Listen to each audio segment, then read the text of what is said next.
want you to tell all your friends about me. What are you? I'm Batman.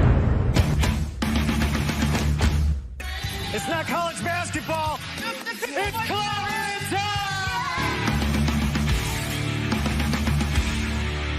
Let's get ready to rumble! Feel the fires into the rear. It's nice and only know how to wear. What is up, Friday Nighters? Welcome back to another episode, another edition of Just Another Friday Night. I'm one of your two hosts, CM Chuck. And I'm Double A, everyone. That's Adam and Tim Adam, guys. Damn, it's been a minute, right? It's been a minute. I think Deadpool and Wolverine wore us out. Oh man, it was so damn good, man. I watched it again. Did you? Even better the okay, second time. Even better the second time, That's brother. good. That's good. Double A, how the hell are you doing, bud? Doing very well. We are in the middle of August, getting through another month. I feel like And if we survive this heat, you know what I mean? Like, Yeah. September comes and San Antonians and South Texan people are ready for Mars. I think we're ready. I know for a lot of people, I'm sure they're like Green Day, wake me up when September ends, right? No doubt, man. No doubt. Of course, some people in the house already. Twin Mafia out here early, guys. Sorry, we're a little bit late. I know I said 7, then I said 8:15, and then here we are at 9. But hey, that's part of the deal, that's right? Live. It's Friday night, so it's Friday night now for sure. Yeah, Our good thank friend you for being Steve is here. in the house. Steve, cheers, Steve. So you got yours. Let me You get all it. set there. All right, there you go. Steve, we appreciate you being here. Drinking some Corona. From my man Abe Dunks TV, you guys go check out Abe Dunks TV. Great, fun YouTube channel and new podcast. The boys from Texas, really good stuff there. Our good friend 14 Wellington up in Canada says, "Hiya, what's up, 14? We appreciate you being here, bud. Live long and prosper, my friend." Double A. So, how was the week? Besides, hot. Good week. It was a good work week. It was fine. It was a good work week. Just a little rough, but that's expected around this month's at work. Yeah, it's a little rough, but I get through it. Good. What about Double A adrenalized me in the world of pop culture? Was there news that really stuck out? The Olympics ended. The Olympics ended. We ended up tied for gold medals with China, but overall, 40, right? Yeah, but overall, I mean, we just crushed the next competition. Like 126. To like 90 something. Medal-wise, yeah, right? medal-wise. So that was great. Go all those great Olympians. That's awesome. Some fun stories out of this Olympics, right? Interesting stuff. You know what I mean? Yeah. Obviously, Simone Biles, like freaking icon. Supplanting her statement for being the greatest Olympian gymnast of all time. Yeah, for sure. But things like the Turkish shooter and then like the Australian breakdancer, that was like so crazy, right? Poor thing. I mean, I felt but that shouldn't even have been a competition. Right. Right. I just know that I've seen like dancing competitions before, and there seems like there's like really talented people at that, and I don't know why those people weren't there. I didn't know that breakdancing was even an Olympic thing. That's what I'm saying. I was like, wow. I think everybody was like that. I was like, really? Yeah. Breakdancing. I'm like, what else was it? What else can we compete in that's out there that I didn't know about? I mean, maybe they felt like they needed more games. I don't know, but the one of the big stories too was kind of like the Flavor Flav stuff coming out, saying we have gold medal Olympians that had to pay their way to get there and work through 2-3 jobs. Right. That's fucking insane. I didn't know they were doing that. I didn't know that was what it was. I remember seeing Foxcatcher, the movie, and that's why the wrestlers went to him. They all say, yeah, he was a weird dude, but he actually built a facility where we can live and train. And I was like, wow. Yeah, because otherwise guys like Kurt Angle might not have been able to get to the Olympics. And I was like, man, I was like, shit, that's true for just about everybody then. And don't forget, Double A, he won with a broken freaking neck. Yeah, he sure did. Yeah. What a great moment, too. I mean, wow, a real Olympian, Kurt Angle. Dude, Kurt's the man. Like, I always say, like, not only did I meet Kurt Angle, but I've actually met a gold Olympian. That's right. Gold medalist. That's right. That's right. That goes for me, too. And that's pretty damn cool. To go on, right, to pro wrestling and then have a successful career like he did and create an iconic character in the 3 eyes, you know what I mean? Just drinking the milk, It's a great character, Kurt Angle. Yeah. So that happened. We got Kraven the Hunter. We got a brand new trailer for that one. What do you think? I think this is going to be one of those things where I'm hoping that it's better than Morbius and some other. I love the guy's look. Like I like the actor. Tell me, Aaron Taylor Johnson. I love the actor. I like his look. I'm not feeling the story. I'm like, Right.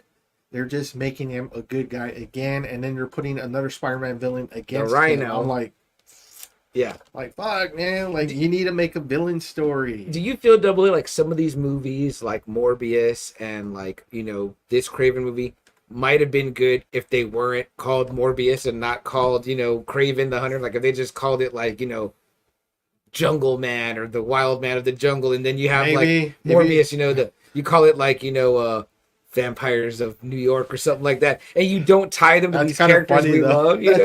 I know because they already got Vampire in Brooklyn, right? But I just feel like no, it's not that. It's like kind of like you're hiding. right. It's like when you see the cheap Halloween costume, right? It's like instead of Beetlejuice, it's like a comedy ghost or whatever. Yeah, comedy ghost.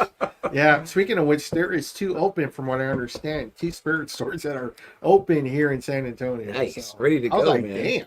Yeah, really? I'm telling you, man, they're out there. Halloween deco is going. What I've been seeing that people are buying right now online is they were talking about it in the Collecting Weekly group with those guys. There is a $299 6-foot tall stormtrooper, but it's a Christmas one, and it talks and it moves its head, and it's like, hey, stop it! You're not the droids we're looking for, and things like that.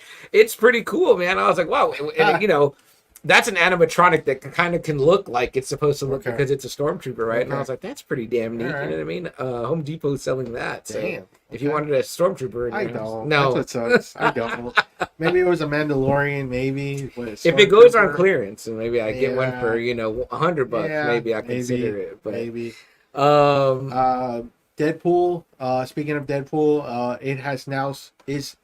it is now the highest grossing rated R movie ever. It blew past Joker, damn. which itself is a pretty big feat. Yeah. Honestly, to surpass the Joker. Do you think this foil ado will be able to catch it? I don't know, because like everybody loves the Joker movie, or I shouldn't say that. Likes the Joker movie, but then when I ask people, but how do you feel after that? I only saw it that one time because of the story of how it's grim, how depressing the movie is. You know what I mean? So I don't know. I wouldn't be surprised if it kind of makes. I mean, I don't know. Maybe it might do better than part 1, or maybe it might be even with part 1. I think that it's just the same reaction I've been hearing it from other people. It's like, I really can only see that movie once. Yeah. I think it's going to do well, and it's going to break records because people want to see like how Gaga and him are going to interact. I mean, There's a curiosity factor to it as well. And of course, although people might not have been a huge fan of the Joaquin Joker, I mean, I think they were. I think he's great. He's great, yeah. But I think that they're a big fan of the character of the Joker. Because I think you could imagine maybe the Joker being that. Oh yeah. I don't know. Depressing. Definitely. Before he starts making his way to crime. No doubt. Our good friend Classy Thomas, aka SpongeBob SquareBall, is in the house. Says good evening, Thomas. Good, very good evening. If you guys saw Thomas on Wednesday, absolutely hilarious. I highly recommend everyone going back to check out After Dark. That was one of the more funnier Wednesday nights we've had, and Thomas definitely stole the show. Also, Thomas just did an episode of his other show, CW Movie Night, on Thursday, and him and Chris covered Hairspray. You said you've seen it, right? No, I just know. Okay, know of it, right? The original Hairspray. So yeah. I haven't yet to see it either, but I'm willing to check it out because those guys have interesting conversations. So, what about personally, Double A? You had some interesting things happen, right? I got to catch. We were just talking about it. Yes.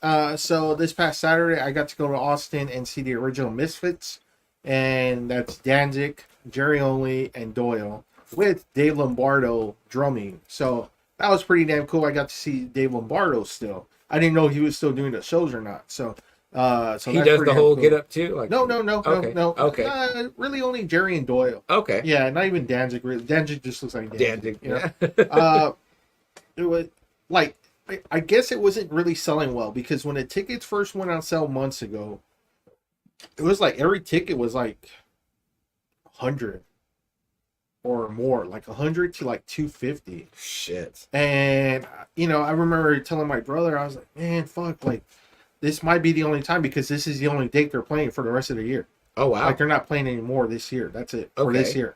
and they're already saying that it was kind of like an obligation that Danzig agreed to to settle the dispute between him and Jerry, was that he would perform a certain number of dates for a certain period of time. And they kind of made it seem like on the tweet when they did it months ago that, you know, come see us while you can. Right. So I was like, oh shit. So that means maybe Danzig's already kind of like, all right, you know, cut. Yeah. You know, I'm done.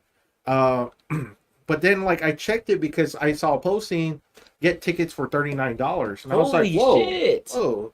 And so I checked the prices, but it was still kind of a nosebleeds. But I was like, okay. But that Moody Center is kind of small, right? Well, I didn't know that. Yes, Okay, it is. yeah. It is. So just about any seat is good. If you guys ever are interested in the Moody Center, any fucking seat is good. Like it's. I think it's smaller than our Freeman Coliseum. But I looked at the tickets. I was like, maybe it's not the only one that's gone down. So I looked at a different section, like the hundreds, and it was like $69, right? And I was like, fuck. But then right after under that 69, it said 2 for 1. I was like, huh? 2 for 1. Damn. So I went and pretty much, instead of paying probably $140 to $160 for 2 of those 69, I took that deal and I ended up paying like $46.50 for each ticket. That's not bad. Yeah. So you and really we got good seats. Yeah. It was only really me and him, like almost the entire show in that row. Yeah. And I mean, it was great. Like, you were sitting. yes. Yeah. Man. Yeah. I would love to have caught that one with you guys. Yeah. Man. That would have been badass. But I do feel bad because some people were kind of pissed. So the floor, they cut it off into two. The floor. It was the VIP general admission and the general admission. Okay, stupid, right? To split up in two, right? If you're at the same level. Yeah, so I heard a dad say, man, I paid $180 for the general admission tickets. Now they're selling the VIP for like $150. Oh, wow. And so he said he tried up, like, to be like, hey, you know, I actually paid more than what they're selling them. I should go. They're like, no, sir, I'm sorry. You got to be still in the general admission. So some people were kind of pissed. People were like, I spent $300 for like the hundreds. Right. And now I could have, you know, waited and had better seats for the you know, the prices. And I was like, man, it does kind of suck. Yeah, it really does. It just sometimes, I guess, pays to wait. Remember what happened with us with the Negan and Daryl photo op, and it was like AA had paid for two separate, and we were like, can you just put us in the double? Yeah, because it costs more, like, separately than what it was, you know, together. They just had sold out of the ones together. Yeah. And they were, like, rushing people like crazy, and we're like, man, can't you just, like, squeeze us in? We paid more for both of them, and they wouldn't do that either. Yeah, and they were rushing people through, and we were like, look, we don't care if our picture, we're going to do it together with both of them. It's less on them, you know what I mean? And they were like, no. It wasn't getting through them. Yeah. Same thing here at the movie store. So it kind of was funny. I was like, man, it does kind of suck, but I waited. I ended up paying way less for really good seats, and I'm glad you guys won. Yeah. See? Yeah, and man, it was a hell of a time. I mean, the whole time they were playing, I just couldn't believe I was actually seeing the Misfits. Like, I was like, wow, like, this is something I never thought I'd see. Like, Danzig has for decades said, you know, I don't want to talk about the Misfits. I would, you know, if you bring me something to sign, if it's Misfits, I won't sign it. Wow. Yeah, like, he had like a deep kind of grudge. And, you know, to see him and Jerry kind of like talking, they patted each other's fists. They were laughing.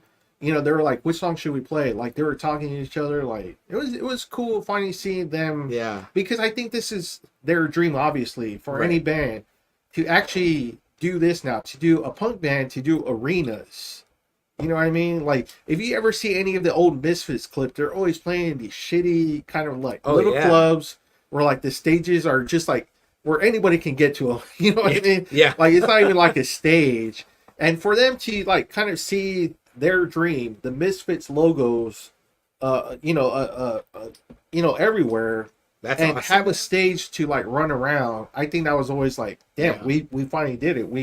We're able to do this now. Yeah. You know, especially them who have the, you know, the iconic the imagery, the ghoul, right? It's called the Crimson Ghost. The Crimson Ghost image. I know you got his mask right there. You know, that image is like synonymous with them. It's iconic. Now, Double A, can I ask you, was the last time you saw Danzig when we saw them? Me and your brother? With Doyle. With Doyle. That was really cool for me because, I mean, see, I had gotten super into their music and the short, fast songs. We had thought that would be the only time he would ever play Misfits songs. Right. That's what was cool about that. Yeah. Tour, you know? Yeah, that was a great time. You get a shirt? No, because actually they really didn't even have like a whole lot. Too much merch? No, they didn't really. They just had the Skull shirt. Oh, really. okay. All right. And you can get that one anywhere. Yeah, and I did. I actually bought mine at Walmart for $8.98. I need to get you one, man. I love that. Yeah, and they were selling almost that same shirt for $40. So I was like, shit. And it didn't even have like tour dates on the back. Yeah. So I was like, I'm kind of. When I get a concert shirt, I try to get the one with the tour dates on the back. Yeah. So I can remember I was there that day. Yeah. Real quick in the comments, Kara's in the house. She says, "So ready for Alien." She says, "I'm going to take myself on a date and go see it." Nice, Kara. Let us know. They have your thoughts on it. Really cool popcorn buckets. Yeah, man. There's one that like is like a container with the alien like outside of it. Yes. I was like, oh man, and I think it lights up badass. too. Yeah, It's really cool. That looks fucking cool. And then you have like an alien head. Yes. I forgot which theaters are selling like the alien head and the containers. Well, I think AMC and Cinemark have alien heads. Okay, so I gotta go to one of those. Yeah, one has the mouth open and one has the mouth closed. I want the container though. That's what I want. Man, those are all sweet. Like I would, you cannot go wrong with that. And they're really killing it on that. The theaters, I gotta give them credit. Yeah. They're making some great buckets. Yeah. 14 says, "I doubt that Joker Foyadu will catch Deadpool and Wolverine for the highest box office." I'm with you. He says, like Double A said, it's unlikely to be a fun movie that's watchable. And I think that's the problem.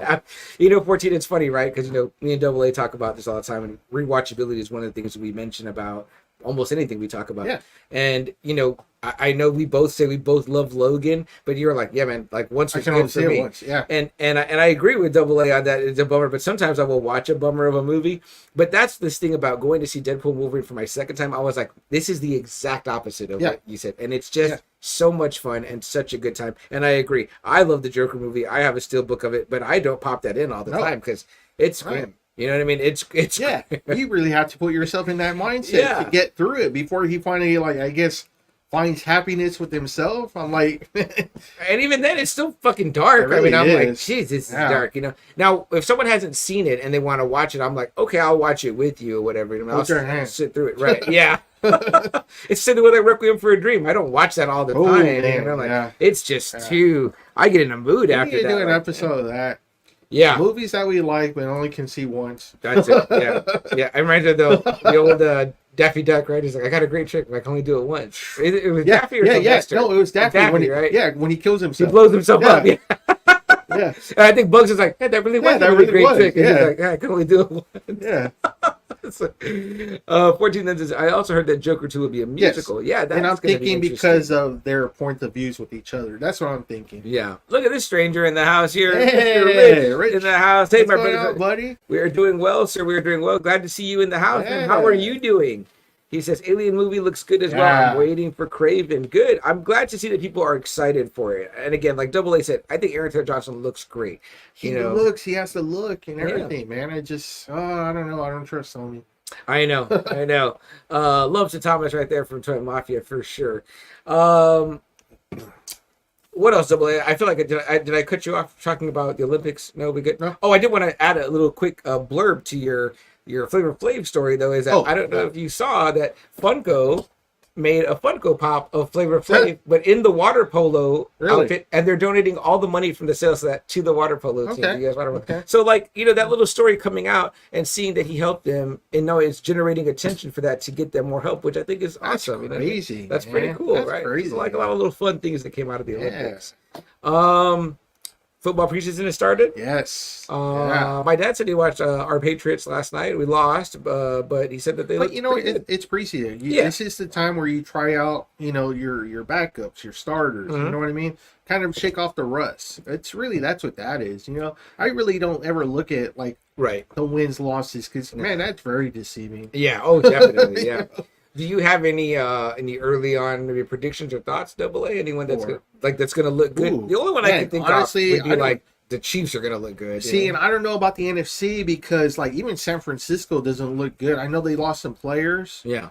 And they look pretty shaky a little bit themselves. I don't know. I got to see who the NFC is gonna Produce AFC, yeah, it's still got to be Kansas City. Yeah, I think That so. still has to be the strong Those guys contender. are the powerhouse. Baltimore, right? Yeah. Buffalo. Buffalo's you know what I mean? going to be good. Yeah. Yeah. So Allen's great. You know what I mean? So I think Yeah. he's going to be great and have another big season. yeah, but the NFC right now, I don't know. Yeah, interesting, right? Maybe we'll get to see Aaron Rodgers play finally. Oh shit. Real quick here, we got some comments here. Second to last one. Sorry, this one. I'm doing well off on Friday, so now I'm back. Alright. Hey, that's great to hear, Rich, man. You know, if you guys don't know, Mr. Rich, he's one of our earliest fans from back in the olden days. So it's really cool to see him back in the house. And So you're really on enjoy Friday. that. That's awesome. And I know you're ready for some football, Mr. Yeah. We remember Mr. Indianapolis Colts there. So yeah, what do you think that's looking shaping up for you guys, Rich? He says, I think the Dolphins might be in the talk as well. Dolphins are good too. I think they are going to be good. Dolphins I think are really good, They were too. doing good last season too. So yeah, I'm going to probably play in a couple of fantasy leagues, and so the picks are up in the air. So we'll see about that. I think we got another Captain America trailer, didn't we not? We got a better look at Harrison Ford's Red Hulk. So it looked pretty cool. Kind of a more detailed trailer. It looks like it's going to be leaning in that direction of Winter Soldier with like an espionage type feel. So that's exciting. Furiosa has come to Max. So if you have Max and you were waiting for that one, you can now check that out. I'm gonna have another viewing. Yeah, I want to check it out for my first time. The Blake Lively movie, It Ends With Us, is in theaters right now too. Yeah, I heard it did really well last week. Yeah, Like, that book was really really well. popular. I listened to it because at my boss's suggestion, and it was a good book. I listened to the sequel too. I do a lot of audiobooks at work, and I enjoyed it. I was like, I'd be interested to see the movie. You know what I mean? So plus, not like Blake's not easy on the eyes, right? I mean, so She's very easy on the eyes. So that'll be cool. And then of course, like Kara mentioned, Alien Romulus is coming out. I know a lot of people are hyped for that. You're a huge Alien fan. And I got really hyped finding out that it takes place between part 1 and part 2, and it might focus on the colonists. So I was like, "Oh man, that's awesome." So in your knowledge of Alien AA, like, is there a lot of time between 1 and 2? Yeah, it's 57 years Oh, really? that she's asleep. Oh, okay. Yeah. Oh, so a lot of shit could happen in Mhm. that time. Oh, Mhm. that's awesome. Okay, Yeah. that's going to be cool storytelling. I'm excited for it to It's see it. always cool when they kind of put like, "Hey, we can fill in the gap here." Yeah. You know what I mean? Like Rogue One Yeah. probably is like one of the best movies to ever do that. To Absolutely. get that little detail into Absolutely. making it into a fucking badass movie. You know? So Yeah. No doubt. No doubt. Okay. Cool. Excited for that. Yeah, You have a plan to see it or not Sunday, yet? I'm hoping Sunday. I'm hoping Sunday too. I Fingers got too crossed. much shit going on Saturday. Yeah. So. Me too. So happy early birthday to my pseudo nephew AJ. I hope he has a good one. Anything else that we felt like talking about before we get into this one? I don't think so. I know we're probably missing shit, but If you guys know and there's something you want to talk about, by all means, please drop I it in the know. comments. I know bring it up. Pixar released like a whole bunch of movies. Incredibles 3, which I know you're excited about. Yeah, Incredibles 3 is cool, man. One of the best team movies. You always say know that. what I mean? You always say that. You're like, that's the best Fantastic Four movie. Absolutely, yeah. What was the other one then? Toy Story 5. Toy Story 5 Right, again. I'm like, cool. man, they're really milking this shit Can't out. go wrong with Toy Story, I guess. Man, that's the the Pixar only well. one that really keeps getting movies. Yeah. But that'll be fun. I mean, I guess Moana 2, so The Moana Rock's 2. gonna be back Yeah. on that one. Because the D23 Expo was happening, so there was like a lot of things that came out of that. So Then I saw Harrison Ford now is a Disney legend, so he did his cement shit. oh, nice. Yeah, that's very cool. They're doing some Disney legends, people who contributed very highly. They said they did Steve Ditko. Oh, which wow. I was like, nice, very Man, nice. that's very badass. nice. Good deal. Well deserved. Well deserved. Oh yeah, Steve Ditko shit. An And they icon. created the whole branch, the whole Spider-Man branch, and the whole Doctor Strange branch. I was just listening back to our old episode that we had with Gabe Flores, where we talked about Gabe. pressing the Yeah, comic yeah. books. You know what I mean, Yeah. Gabe, I hope you're out there. I hope you're doing well. Yeah, Gabe. Man, that's a great episode. Like, if you really want Yeah, to it learn really is. about the Pressing, ins and outs of, yeah. of comic book pressing, because we were novices in that, and you can kind of hear our excitement as Gabe's educating us, and just And horrifying reactions too. Like yes, when he's like, "Yeah, you put him in water," it's like, right. He's like, a humidifier. I'm like, humidity. I'm like, whoa. And again, too, it's just neat to talk about because between Double A and his brothers, they have a legendary collection, and I think any one of us would be like, no, I don't want you to do that too. Yeah. It's But- almost kind of like here you go. Right, exactly. So, just a fun, like, cool. We do some episodes like that, right, where it's like really like into something, and Yes. that's like a really Yeah. neat one. I don't know anyone that's talking about comic book pressing, but if you want to hear an episode about that, go back and check out our episode on that. It's pretty cool. Let's get to Richard's comment real quick. He says the Colts are looking good. Richardson just needs to take his time and focus on getting better. He didn't look good in the preseason, which like Double A. But see, that's what the preseason for, to kind of get rid of all that shit, kind of get rid of the nerves, kind of shake the rust off, just do really well, kind of shake it off. Well, before we get into our topic tonight, I have something for you. I didn't wrap it, and it's like a late birthday gift. But I saw that, and I had wanted to get that for you a long time ago, and I found it, and I thought I think you're gonna you need it, and you're gonna love it, and I got an amazing price. Very nice. And anybody that doesn't have this should have it. So you definitely need to have that. So Yeah. Some Preacher trades. book 2. I think you have book 1. Yes, I do have Yeah, book you 1. have book 1. So book this 2. book 2 and book 3. So With one of my favorite covers right there. that's Love that's that amazing, cover. man. Thank you so much. Yeah, man. Appreciate it. Happy birthday, Thank you. bud. I know it's super late. If you know. Yeah, don't wish me happy birthday. Yeah. My birthday passed months ago, so.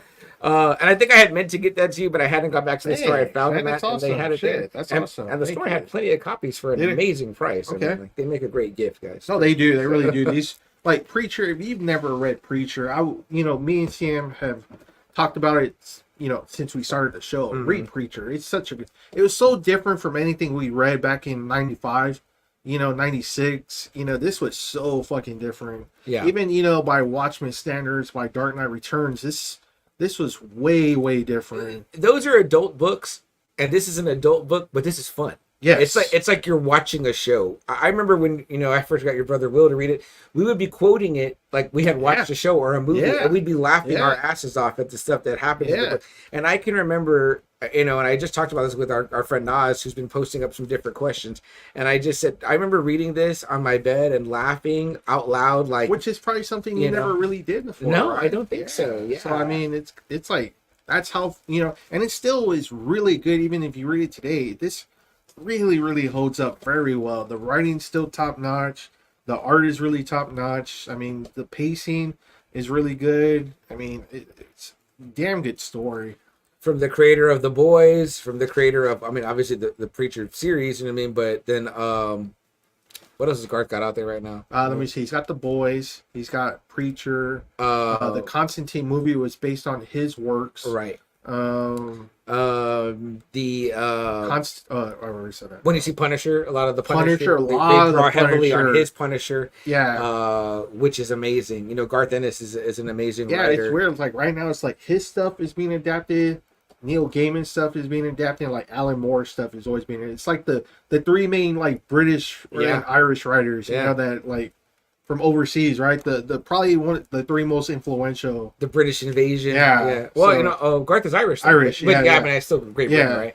Yeah. No. And we're all doing Vertical Works, which was probably one of DC's best lines, and for some reason they got rid of it for I know. stupid ass reason. Stanman came out under Vertigo. Yeah, too, right? that was the first book, really, for Vertigo. So What a unique. We should do a Vertigo episode. I always think we should, 'cause- Unique line. I didn't know comic books like this existed, and again, credit to my friend Ben Warlick. and Marvel tried their line. Marvel tried very hard to have a Max? line like this, and it just never worked.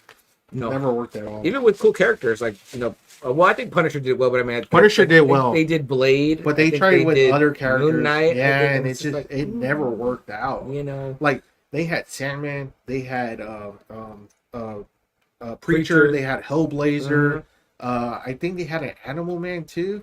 That was really, really acclaimed. I mean, they had so many good books. Vertigo was in just that line. out there, man. Yes, it was it really was. cool. Yes, you know? it Like, was. I felt like it was like the hip label. Yeah, you know? it was for a long time. And it then was. people don't know, man. It was DC. You know, it's like, why Yeah. DC's doing this stuff? And I was like, hey, man, they were smart to tap into that other audience. You know, there and appeal to them. Real quick, Rich says, "What do y'all think of the Crow movie?" I'm excited for it. Not a lot of people are. I'm totally excited for it. I love revenge movies. and I think it's gonna be awesome. Yeah, I think I've been feeding a little bit like Double A's rubbing off. I've been feeding off it. At first, I was kind of like, but then I was like, I really like Skarsgård because I liked him in Barbarian. Mm-hmm. He has this really like interesting opening in that movie, and I was like, man, he's very like likable and charming. But then he was like also kind of like I was kind of scared of him because I was like, oh man, I can see this guy flipping, right? You know what I mean? So I wanted more of him, and so maybe we'll get that in this movie. So I think Double A is fully rubbed off of me.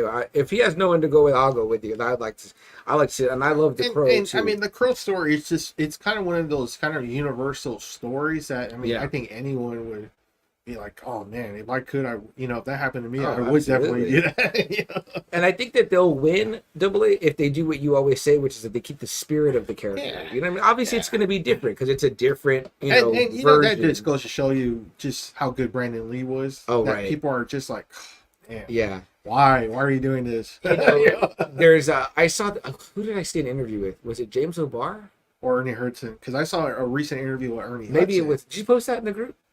Man, I don't think I did. I don't know who it was. Somebody had posted something. I think it was James O'Barr, and I think it was him talking about. Yes, I think I posted that. One. But it's not. They're interviewing him. You're hearing his words, right? Yes, you're hearing his from words. the commentary. Yes. The DVD commentary. commentary. Is that what it is? Yes. Okay. Yes. And he was hearing James O'Barr talk about what Brandon Lee did. It made me think about little things. I've seen that movie 1,000 times. I just saw it this year in theaters. Again, thanks to Jeremy.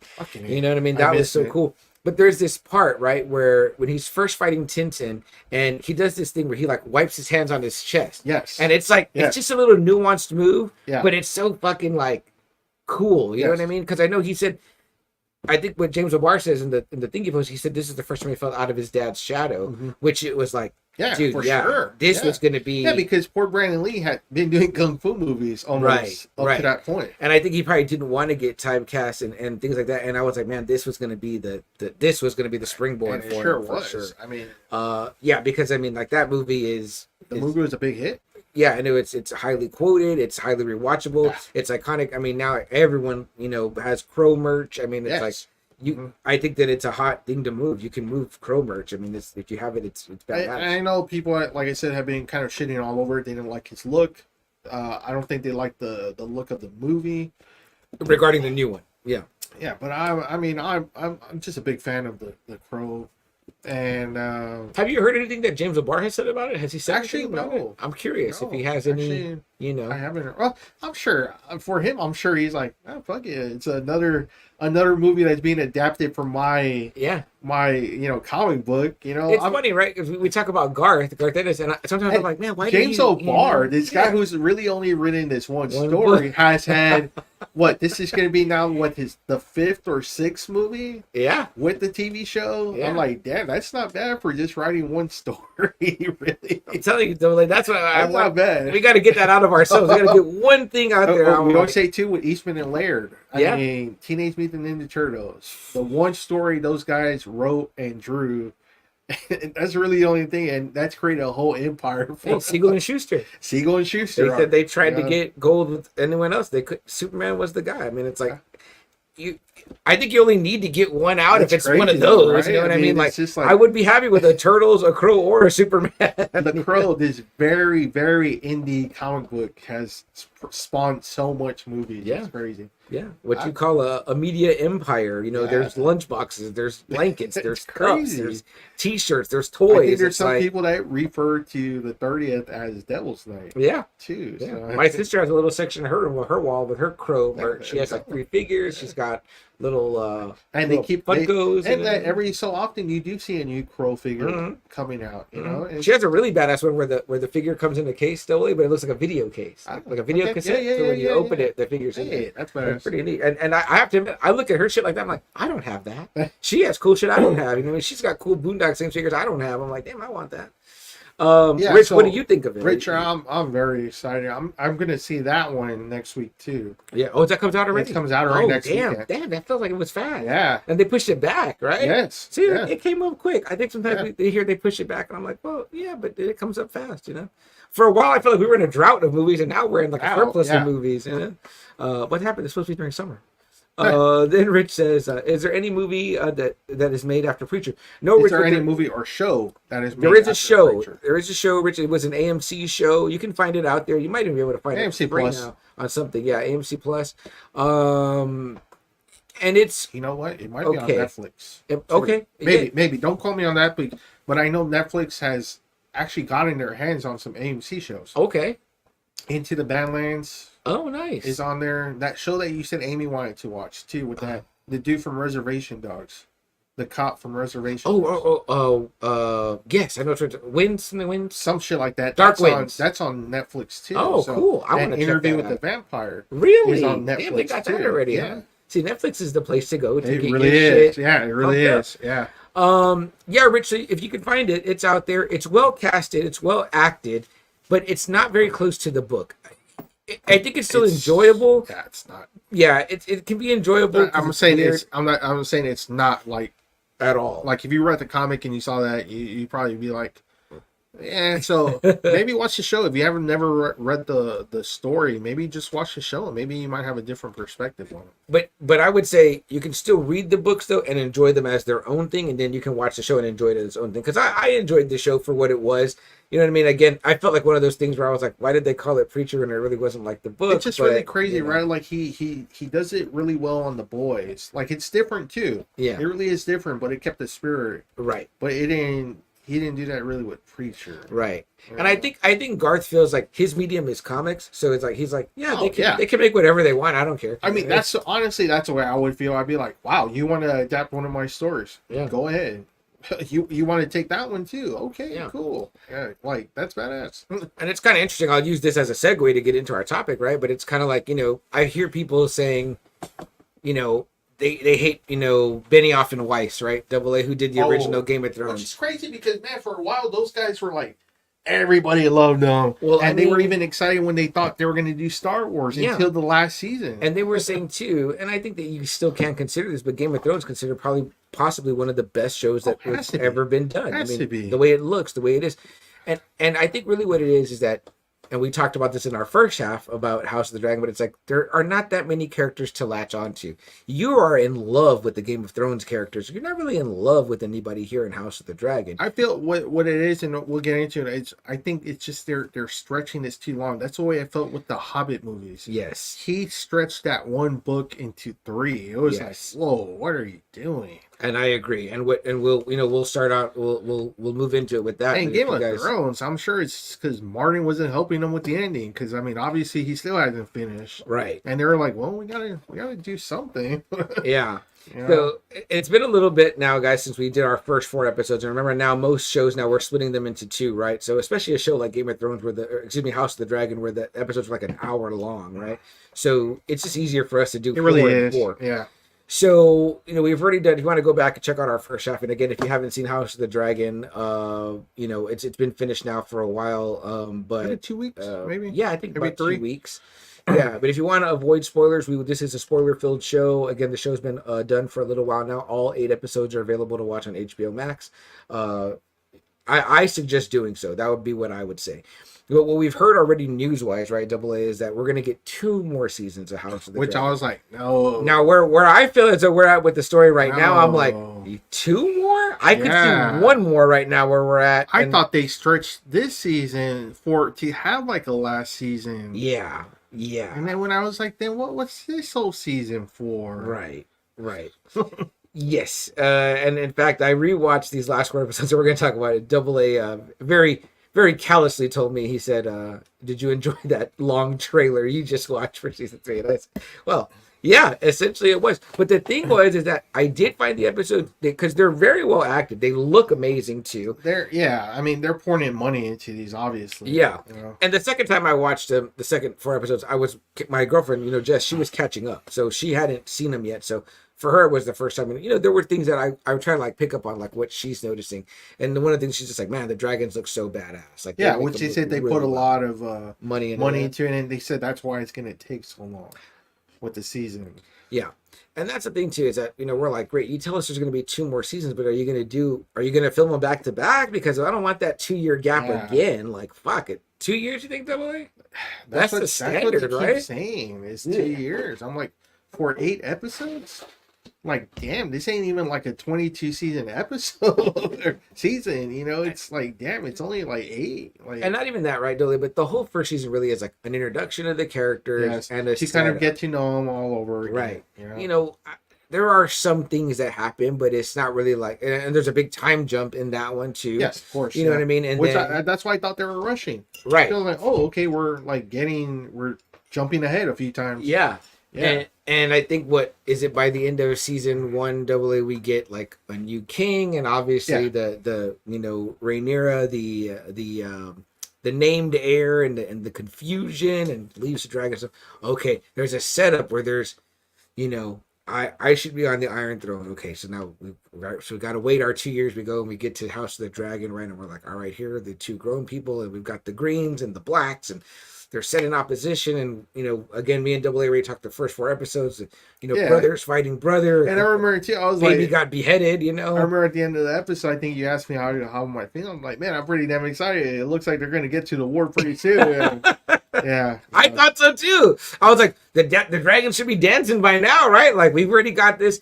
I think at the end of episode 4, right, is when we see King Aegon go down, and yes. Aemond is there, kind of, he's responsible for that, right? Yeah.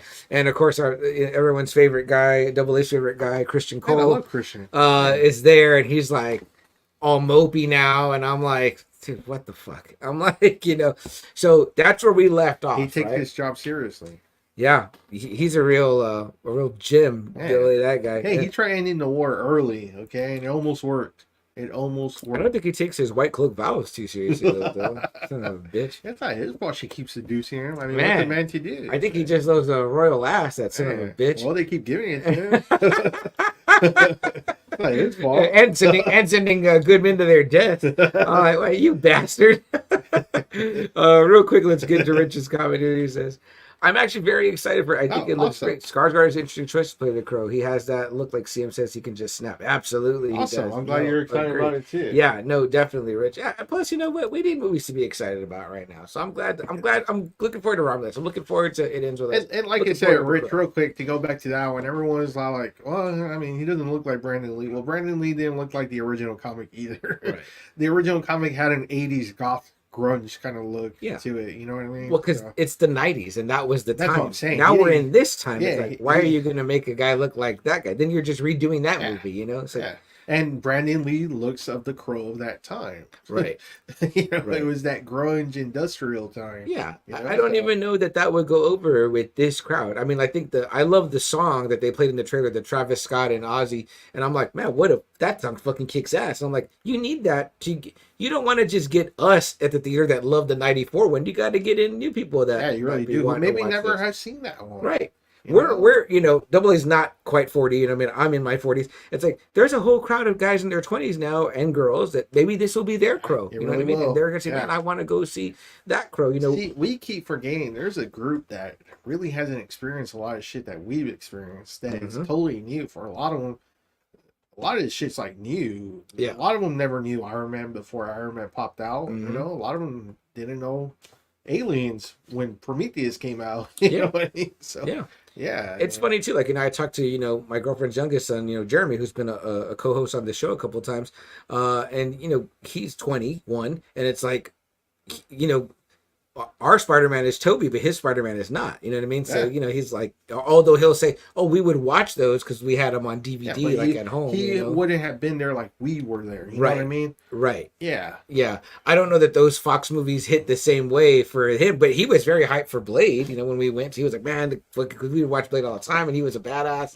It's like, yeah, that's cool. You know what I mean? But again, my nephew watched it. He loved the movie. He loved Deadpool, but it's like he didn't really know he told me though, recently, he's like, I would like to watch the Fantastic Fours. And I was like, all right. And then today he blew my mind because he goes, hey, I think I kind of want to watch the first Karate Kid. I was like, man, here we go. Let's go. I'm like, he started middle school now. He's probably experiencing shit. And he's like, I need to learn how to pour a hose on guys and kick their ass. Yeah, he needs to get a black belt and beat the shit out of people. Yeah. Or just an old man like Miyagi to, Shit. But back to House of the Dragon, guys. Yes, so like again, where we left off in our last episode, the king was down. Was he Not dead? dead. We Yeah. didn't know. Oh, okay, yeah, that's right. We didn't know. Yeah. And even in that first episode, episode 5, right? We're not really sure because they're No, putting him in that box. That's right. And I was like, is the fucker dead or what? You know what I mean? I thought they were like, oh man, they're gonna do an Anakin on him. Yeah. Like, you know, when they're peeling off all Double how graphic was that? Where the fucking they're peeling the armor off, and it's like, Ooh. I was like, Ooh, that looked like melted cheese. I was like, ah. Hey, I thought fucking fire couldn't hurt the dragons like Daenerys. I was like, I think people said, because I think some people said that they're like, they're not supposed to burn. And I think they said she is a rare exception of that bloodline. But also too, she was in regular fire, not dragon fire. That's true. I was like, Aemon roasted his ass with dragon fire, and was like, and then when you get to that episode, 8, when he's like, my cock exploded like a sausage on the spit. I was like, oh. I was like, man, that's graphic. I was like, God damn. Yeah, guys. So it's intense. And again, the episodes, the story is engaging. But I think that like it is engaging. They're dangling that carrot too much. Every time we're ready to bite the carrot, they move that motherfucker back. Yeah. And I'm like, hey, come on, man. I think only got so much time. But as I rewatched the episodes again, and we talked about it in our first part of the first 4 episodes, every episode ended on something good. Like, oh, there's something good. Yeah, it would end with good, and then you're expecting it, to come to the next episode, like, yeah, and then nope. Yeah. Fuck. I'm like, wow, we watched this for a whole hour and nothing happened. Yeah. That's kind of the way it felt after a while. It was like, I could take the first 4 episodes like that, fine, because usually there's always a payoff in the second half. But, right. Man, with this one, it was just kind of like CM said. It was just kind of like, here, you want it? You want it? Oh, not yet. God, you get nothing. You get nothing. It was like and then these 2 chicks were just like going into each other's castles like nothing. It was like, what the fuck? Double A, it was like Gene Wilder, right? You lose, sir. Yeah. Yeah. I said, good day, sir. Yeah. I was like, fuck. Yeah, even my wife was like, so did anything happen? I was like, well, they're still gonna go to war, we think. And I would pretty much just tell her the last part. Yeah, this is what happened, but it was like the last part. I was like, man. And again, it's an interesting trick, right? Because by the time it turns, you're like, ooh, like damn, it's like that's gonna be good, or whatever. You know what I mean? But and then it ends. It's the Star Wars Episode 1 effect, where they, some people don't love that movie. You know what I mean? But see, the thing, but the end is so damn good. The end is what gets everybody. Yeah, it's like, okay, you got a major payoff for this whole movie. You got that fucking lightsaber fight that none of us had ever seen before. I just watched it again in theaters just for that. I saw that movie 3 times because I couldn't believe what I was seeing at that time. That was like the fastest kind of sword play I had ever seen in any kind of movie. I gotta tell you what, Double A, when I saw it this year, I was like, it hit the same way. I was like, this is still fucking spectacular. It is. Man, the music hits right when they all stare at each other. Man, none of them were talking shit. They all just take off the robes like nothing. It was like, Qui-Gon's like, we'll take care of this. We'll handle this. And they're like, we're out. Yeah. Yeah. And you just see, Ray Park just, boom, boom. I was like, damn. Oh. I was like, this shit still goes hard. And then he goes hard on them. Man. Oh, yeah. Darth Maul goes hard on both of them. And then once they're fighting out in those where the little levels are, or whatever, I was like, oh, man, this is getting good. I was dying when it cut away to Anakin. I was like, fuck, go back. I was like, I don't care about that shit. Man, that's the part that frustrated me. I remember it was like, damn it, they keep cutting in and out. Yeah. I was like, fuck. But this episode 5, Double A, what to you were the high points, right? Because obviously this episode, if I remember correctly, the main thing is like it's the after the king has fallen, and of course Meleys is dead. This is this is where Aemon pretty much takes control. Yeah.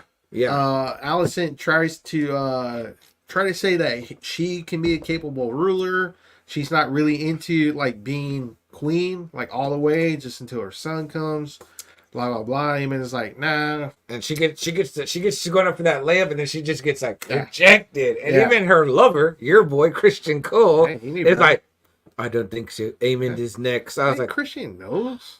And even she looked at him like, I've been giving you the pennies. Yeah, she was kind of like, you're not getting any tonight at all. And he was like, I think that's why he had that sad face. Like, fuck. I just fucked myself. If we know what happens, right? Double A. You don't go against the wife. You really don't. You don't go against. You really don't. You done fucked up, man. You done fucked up, Christian. I was like, damn, but you continue to screw up. So there's that, right? And which also too, I did feel there was something about her where I'm like, really, you're gonna elect yourself to be? Well, I nominate me to be the next. She's one. never been bright. Put it that way. But yeah, they want ambitious. Yes, they want Aemon obviously because he's a male for one, and he can ride a dragon. Yes, so he can defend the city, right, if he needs to. And I think he's proven to be pretty cunning and strong, and probably a better tactician than what Aegon was.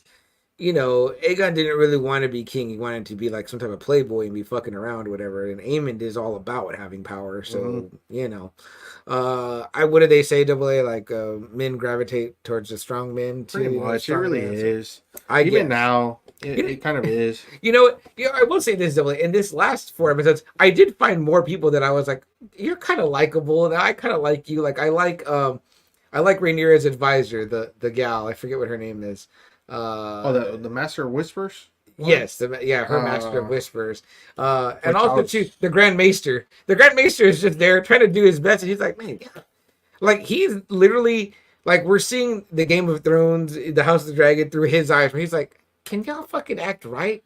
Like y'all just keep acting up. Masseria, yeah, she's fantastic, I think. I don't know what her end game is though. Is she really for real being loyal, or is she know. It's like, oh, I got into the graces of another Targaryen, a queen at that, queen. But this whole episode is like the recovery of the first battle of the dragons. It hurts both sides. Yeah, the dragons danced, and they marched Melissa's head through the city, but to they meant it to be a victory, and it's like the people see it as a bad omen. It was like, whoa, because the dragons are like supposed to be gods. They said, I didn't realize they regarded them that way. Yeah, because it's kind of like, okay, you guys are fighting, but you're still Targaryen, and you killed a dragon. That's bad juju there, No, absolutely. That's like the unicorn thing in Legend. Or Harry Potter. Yeah, or that too. Come on, man! You don't be killing no mystical creatures. That shit's like that's gonna affect you down the line. You know what I mean? What else? Double A. It's really just like you said, kind of just like a recovery. Aemon tells them to cut down the rat catchers, which was needed to be done because smells and they're like decomposing, right? All that shit, Obviously, Rhaenys. Obviously, her death is a big blow to Rhaenyra, obviously, so that's being felt pretty bad, and also they lost a dragon. Yeah, their biggest dragon. Yeah. So they're like really like kind of stumbling of what to do, right? I mean, they're like, oh shit, like, and of course Rhaenyra's kind of like, well, it should have been me. I should have been the one out there. I should have been fighting. I had the most experience on these dragons. Yeah, I'm the one that can ride these dragons. So so. It's really kind of like get your wounded off the battlefield, prepare for the coming battle.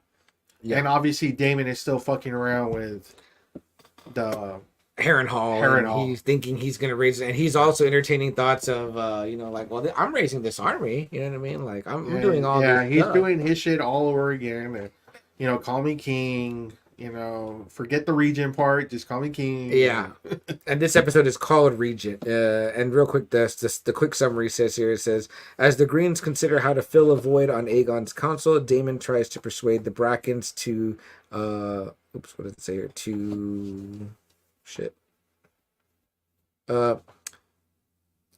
Daemon tries to, what did I say here? Fuck.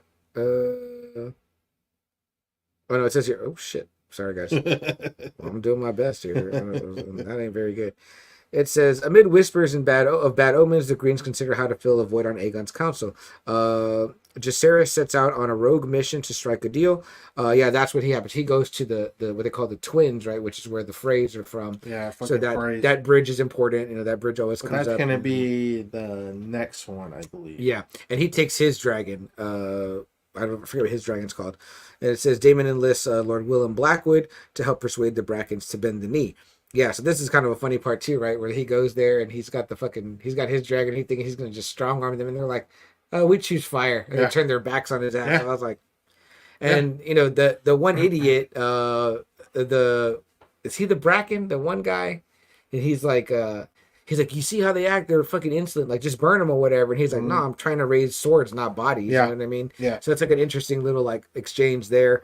And some of this stuff you kind of feel is like, again, is like, why am I watching all this shit? You know, I need to see all this part of it, but it does come into play later. Yeah. The witch, I think the witch is an interesting character. I like her. She's fun. I was like, she seems to be about her senses. And I start to feel like a little bit towards the sea snake, his bastard sons, I guess. Those two guys, they're interesting too. You know what I mean? So, but yeah, that's pretty much the up and down of that episode. You know what I mean? So it's like, okay, they're recovering the dragons, and they're still trying to get armies. Each side is still trying to get the houses to pledge the alliances. Right. So we go to this next episode called Small Folk, which I thought this episode was pretty cool for the one aspect with Rhaenyra does with the food. Yes. Right? So, of course, Aemon is a dick. So he doesn't care about the people, the small folk. You know what I mean? And which is like, crazy. I'm like, man, you want these people to protect you guys, you know? Right. And also, don't you want the favor of your people? Yeah. Otherwise, you're just like a tyrant. Yeah, then they're going to be like, well, okay, we don't want you. We want Rhaenyra. Like, dumbasses, right? Like, just like we deal with our political climate, when one person isn't doing right by us, and you're going to just turn to the other one. You're going or the history of France, when their kings, you know, the Antoinette was like, let them eat cake. Yeah. Pretty much let them eat shit. I love cake. But, you know, I was like, pretty much let them eat shit, you know? Yeah. Yeah. Look what happened to your ass. You know? Yeah, exactly. Yeah, so you don't want to say that necessarily. And same thing. The people are starving. There's no food. And we've been falling. And they're not letting them out. Right. Yeah, he closes the gate. Oh, by the way, you can't leave. Yeah. And throughout the episodes, we've been kind of following the stories of these two kind of like small folk guys, right? One guy's like this braggart and a drunk in a bar. He drinks and he tells these stories and he's related to the Targaryens, and everyone's kind of like, whatever, you know, you're bullshit, right? And this other guy we've been seeing has got this sick daughter and whatever, and he's, you know, been trying to find food or whatever, and the wife is like, we got to get out of the city, and he's like, okay, you know what I mean, like, you know, we'll try, but then they close the gates, and he's like, whatever, right? Well, that's when Mysera, right? Mysera, who's been, you know, again, the Master of Whisperers, is that what they call her? She's been the Master of Whisperers to Rhaenyra, and she could very easily, in my opinion, have been the Hand too, because she's been a great friend and a great advisor to her. At this point, I feel no ill toward her character. I'm like, I like her. She's helping out Rhaenyra, and it feels like Rhaenyra needs it because she's not getting a lot of great fucking advice. Also, too, I think in last episode they named the sea snake the Hand of the Queen. Yes, he gets named that, and of course he's kind of bummed because his wife died and stuff. And I'm like, well, you know, you seemed all about being on the sea, so now what? Now you miss her? She's dead or whatever, you know? And I like what the one, the granddaughter tells him, and he's like, I want to name you my heir, and she's like, your heir needs to be of sea and salt. She's like, I'm of fire and blood, and I was like, man, that's fucking pretty deep fire right there. Blood. Right, the Targaryen words. So, yeah, so like even in earlier episodes, we've been seeing these two guys, right? And I didn't really think the story was going anywhere. Me neither. I was like, why does he keep showing this? I thought it was just to show us like how the people felt, like like they're getting fucked over right now. And I was like, there's gonna probably be an uprising, you know what I mean? So that's what we're seeing, right? But no, that actually took a turn. So then, is this the one where Rhaenyra gets the idea about? Oh well, no. First, Mysera says she's like, well, there's other ways to fight battles and get people in your favor, right? So what a great fucking idea. The people are starving, right? She sends these ships of food in the night, and they hit the coastline. And what a great scene, right? Double A, like, because I was watching it with Jessica, she's like, what's in there? What the fuck is that? And then she sees the guy from there, she's like, oh man, food, like, and then she thought, like, what a good idea. And I'm like, that's how you curry the favor with the people. If they're fucking starving, give them food. Yeah, there's a few things here, like they say, what's his name? Aegon, the king, he starts getting better. Yeah. And this is where Aemon comes to check on him, and pretty much he's like, what do you remember? And Aegon's like, I don't remember shit. Like, please don't hurt me. Because he's like pressing like on the poor dude's like body. And I think he even squeezes his knee, which is like broken. I'm like, man, this dude is like, right, like, what do you remember, motherfucker? And if you see, he's like, I don't remember anything. If you see that scene in episode 5, it's fucking gruesome. They're like, peeling the armor off. You see them get the bone and they shift it into place. And I was like, fuck, I'm gonna fucking throw up. because he's pretty roasted up. I mean, I was Yeah, like, yeah. damn, I thought Anakin got roasted good, but nah, this guy got roasted maybe better. Yeah, and then he gets the little Aegon gets that little I'm sorry, Aemon gets a little ball that they use Yeah, when they the stupid speak, ball, yeah. and he fucking like presses it into his like burn or whatever. And, like, Oh, obviously, this guy's not ready to give up any type of power. So, yeah. all right, yeah, and of course, fucking Clubfoot's walking around too, trying to really do. I love that part too, where he's like, I don't know if it's in this episode, Double A, or the one before, where he thinks he's getting named the Hand, and he's like, not you, you toad. He's like, Yeah. go get my grandfather. Yeah.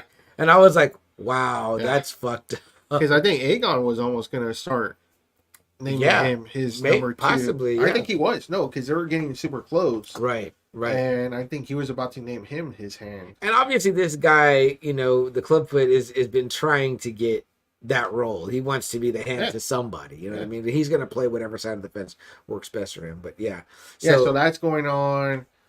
So that happens. The Rhaenyra shit's going on, you know, and all that kind of stuff. Yeah. This one. But the end of the episode, again, like we said, they kind of all end on like a highlight. The end is that the food comes in off the shore, and you're like, oh, damn, she sent food pretty smart, right? Does it end right there, or does it go into... Well, it ends with them two, like, making out a little bit. Oh, right, yeah. Then there's that kind of twist where, you know, her and Mysera are talking, and she's like, you know, you've been a great friend and like supporter of me, and she's like, and then I think it ends with Adam, Corlys's other illegitimate son, coming in riding the dragon. Yeah, that's what gets them. Is that this episode? Yeah, it says right here that Sea Smoke comes, has a new rider. Rhaenyra leaves and on Cyrex to go see who it is. So it pursues Adam, who's, you know, because they show the other brother kind of shaving his head where he has the white hair. And he's shaving it. And the other one's kind of like, you know, we should be more. We're you know. And he's like, they know, like everyone knows, they look like him. You know what I mean? We're led to believe they look like him, but you don't. The kids, you know how your kids are supposed to look like. Yeah, right. It's that kind of deal. Right. So then what we kind of glazed over then was real quick is that Rhaenyra does have that idea, right? Yeah. About, so we're kind of like, you know, as you know, the audience is kind of like, whoa, like this dragon like went out, like even like I guess smelled him. You know, seeked him out, you know, and bend itself to him.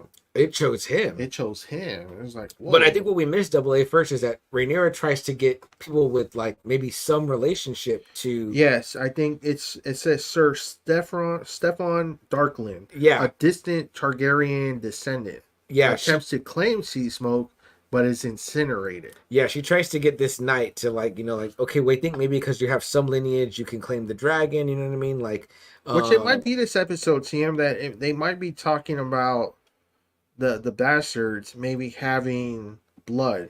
It might have been this episode. Yeah, because Mysera says that too. She's got like a lot of great ideas. She tells her that too. She goes, "You're better off looking between the sheets than you are looking in like the history books on like who's got some distant which is lineage." kind of smart because you're like, oh, well, yeah, there's Targaryen men and women obviously that have never been faithful, right? And went out and spread their seed or carried another person's baby. Yeah, and that would be like an obvious one because it feels like you're not really thinking. You're thinking it's right. got to be pure blood. Right. That can ride these dragons, not someone that's half. Which she should know because her kids are bastards.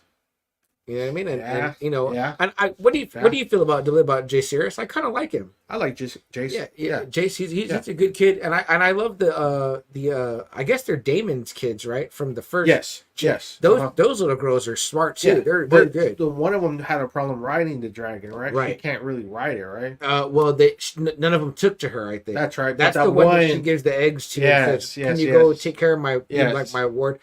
But obviously, her story is getting cool too. That's right. Because she's up at the Vale, which is like a notoriously like where dickheads live, apparently. I'm like, except for John Aaron, that's where he was from. Yeah, remember? But we never really see him too much. Yeah. And also, well, isn't that where what's her name is from? The Eddard's wife, Catelyn. Catelyn, yeah. Which I'm like, everyone up there seems to be a real asshole. And I didn't like her either. Catelyn, no. I didn't like her or the sister. What I've done through the books so far, I was like, she's kind of a bitch. Yeah, she is. I mean? So, she really is. Well, you know what? I don't think we liked anybody that treated John bad.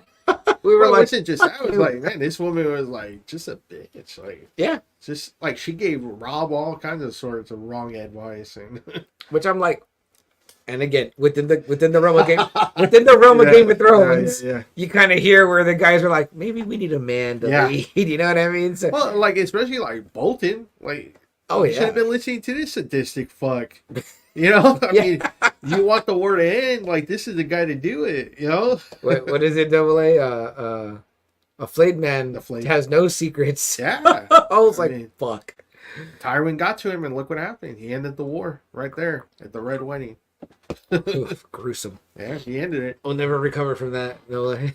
Oh man, I hate that part. Yeah, where he just Tywin Lannister sends his regards. And someone put it on recently on a post, and they were saying they're like, this moment in television will forever be like a benchmark because I was like, I don't think none of us saw that coming. And I was like, what just happened?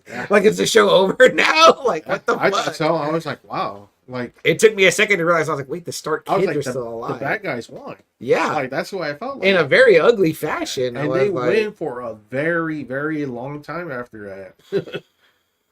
It was brutal. Yeah, definitely brutal. But like we said, so yeah, Rhaenyra gets this idea to try other people. This knight gets fucking roasted by Sea Smoke, who's not having it. It's like, who the fuck is this guy? Whatever. And it scares all the other people. They're like, fuck that. She feels like, I screwed up. I shouldn't even have tried that. What was I thinking? Blah, blah. Her son Jace is kind of the same thing. He's like, you can't let fucking... Well, no, not yet. He's not against her yet. He's not against her until Maesira says, like, well, there's people, you know, again, she says, look between the sheets. There's people that are probably bastards, essentially, that you could get that are half. You know what I mean? Like, I think she even makes a comment to her, like, well, you're no stranger to it. Like, essentially, like, you know, your kids are not a... Yeah. And she's kind of like... What? And that's like, everybody knows, bitch. You know what I mean? Like, everybody knows. You know, her kids are the only kids with fucking dark hair. You know what I mean? Yeah, I was like, wow. Like, yeah. Which I think was like, oh, you're lucky you can even ride a dragon. Right. It's clever, but it's right in their face. Yeah. But, I mean, they still are half. They're full half Targaryens. Yes, of course, yes. So then she starts to do that, right? She kind of puts the word out to the people, like, hey, like, come forward if you want it. But she's kind of saying to Maesira, like, well, who the fuck's going to want to try now after this guy got roasted? But again, if you're like lowborn, you know, that's what they'd be considered.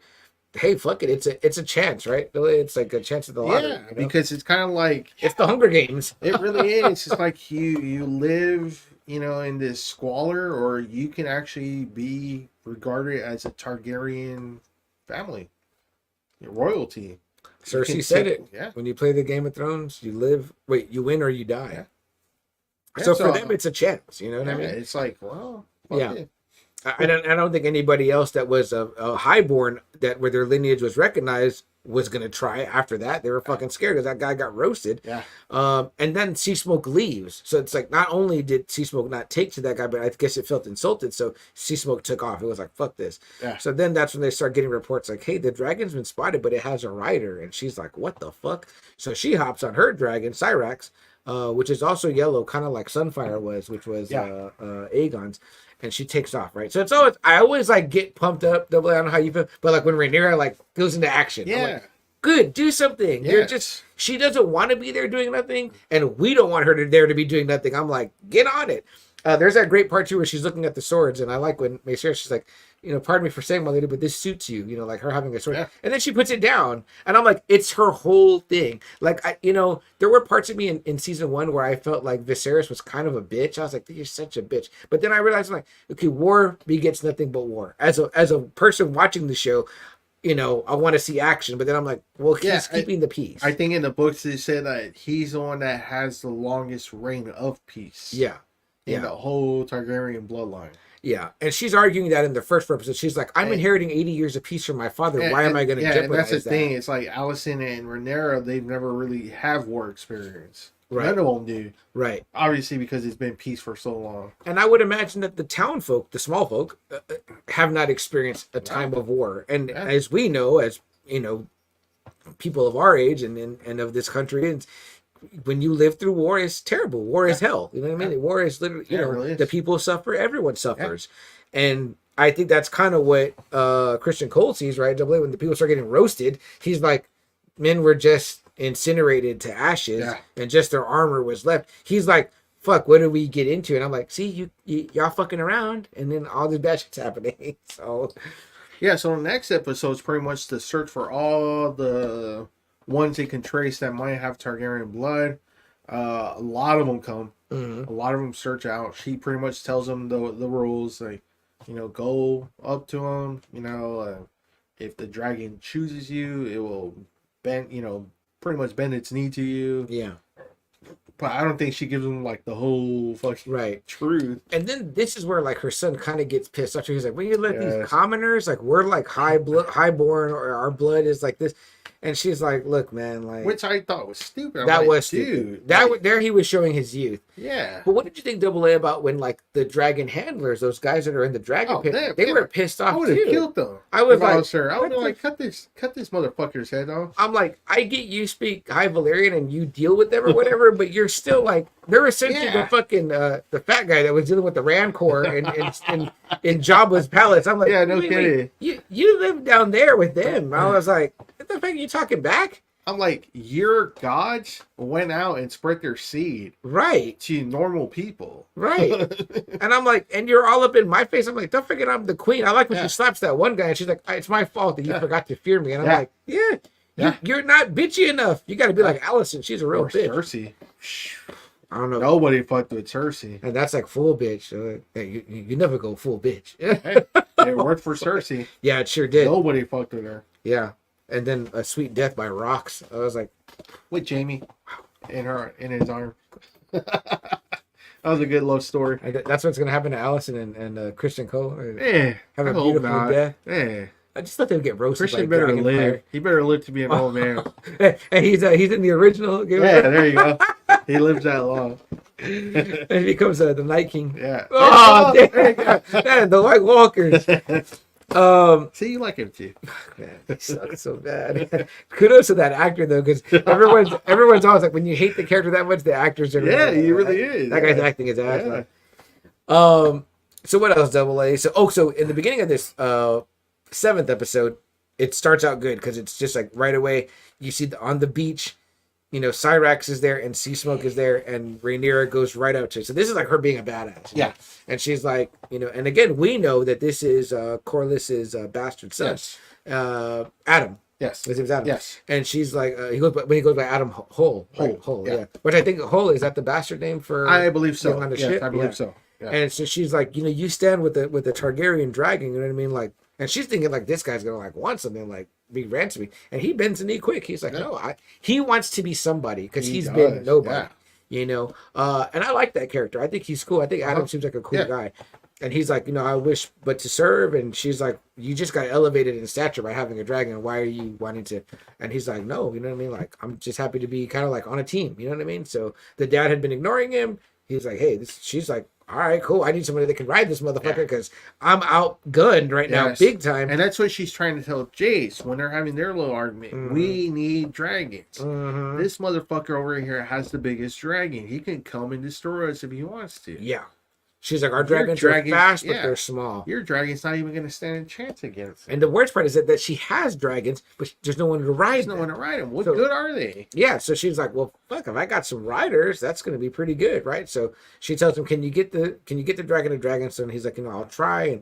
And he's now see, these episodes were really keeping me engaged. This one and the other one, it was like really keeping me engaged. And I was like, "Holy shit, this is gonna be good." Well, again, the carrot was there, like, "Oh, we're training dragon riders because we're gonna get a dragon fight." You know what I mean? At the end of this episode, I was like, "Holy shit, they're gonna go full force!" Like, holy fuck, Like, this finale's gonna kick ass, right? So like, we're like, this finale's gonna be fucking people are gonna be getting straight. Who's gonna die? Yeah, no one. No way. No one died. We were like, way. Okay, when Double A texted me, he was like, man, what the fuck? I was like, yeah, I agree with you. It was a little bit of fucking and not getting to come. It was like, all right, there was no money shot in that porno we just watched. I was like, what happened? I was like, there really wasn't. And that's what I think they announced. Like, oh, there'll be 2 more seasons, which I thought originally. I thought the very first thing we heard about this show, Double A, was it was going to be 2 seasons. That's what I thought too. Then they bumped up 3. Then we hear 4. I was like, okay, next season has to be war, right? The only reason I'm thinking they're doing 4 is if they have another show, which apparently they do, the night of right, whatever it is, a night of the 7 Kingdoms. There you go. Do you know when that takes place though? No. I really haven't looked it up because after this, I was kind of like really pissed off. Oh, I yeah. really didn't want. And I don't blame you. I didn't want to see shit. But the only reason maybe I can think they're doing it to 4 is maybe they're developing a new one, and I don't know. Maybe they just need the time. I don't know. I'm like, wow, you don't really need a 4th season. You really Yeah, don't. I gotta say that too. The way I feel right now, I do not want a whole 4th season. And if they do 8 episodes again in season 3, give us 4, maybe 5 episodes of some good battles, and then the aftermath in like 3 episodes. Hell, you could do the aftermath in 1 episode, the season finale, where like this is what happened, whoever ends up on the throne, yada yada yada. A 4th season, I'm like, what the fuck's going to be happening in that? You know, because you have to pay us off now in the 3rd season, so that's people will fucking stop watching. Mhm. And if you're watching us via the CW right now, you know our good friend, you know Zach the Oxfather, he's a fan, and he just was like, man, this is like one of the boringest seasons. I mean, you know, he's a harsh critic, but he was very dismissive of this. He was like, you're going to cover that, and I was like, well, we already covered the first half, so we got to cover the second half. Which again, I was able to rewatch the episodes. They weren't boring. They were good, well acted episodes. Like I said, at the end of this one, I was like, holy fuck. But there was just no payoff. It was just bad in that sense. It was like, which it makes you feel like the whole season was really bad. Like you feel like the whole season was a waste of time. And it's just like, fuck. Right. I think there were so many memes of, you know, Aegon laying around, and it was like, well, what was all this for then? See, that's what I always say about the last season of Game of Thrones. Okay, maybe he had a bad ending, but man, the episodes leading up to it were fucking great. Oh yeah, they were great. There were so many great parts of that last season.